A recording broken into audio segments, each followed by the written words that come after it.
آپ بتائیں امام حسین کو یزید نے کیا کہا تھا؟ یہی کہا تھا نا میرے ہاتھ پر بیعت کر دے، میرے ہاتھ پہ ہاتھ رکھ دے صرف۔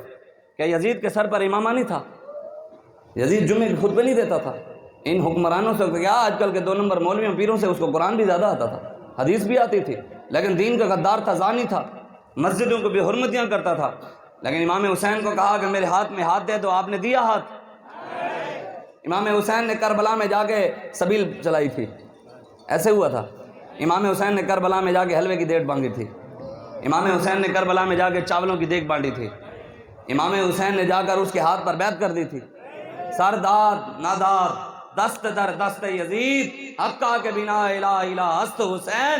امام حسین نے وہ فرماتے ہیں نا حضرت سلطان بہو، عاشق سوئی حقیقی جیڑا قتل معشوق دے مننے ہو، سچا عشق حسین علی دا باہو، سر دے وے راز نہ بننے ہو۔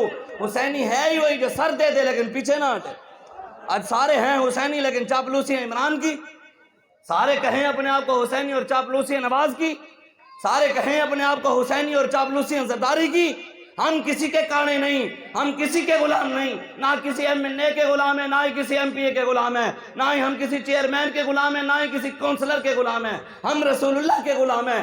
یہ کانے ہیں، یہ کسی سے آنکھ میں آنکھ ڈال کر بات نہیں کر سکتے۔ میں جب جیل میں گیا تو مجھے وہاں پر اتوار والے دن چیکنگ کرنے کے لیے آتے ہیں کہ انہوں نے کوئی بلیڈ شلیڈ یا زخمی کرنے کے لیے کوئی چیز نہ چھپائی ہوئی ہو، آ کر بیری کی چیکنگ کرتے ہیں۔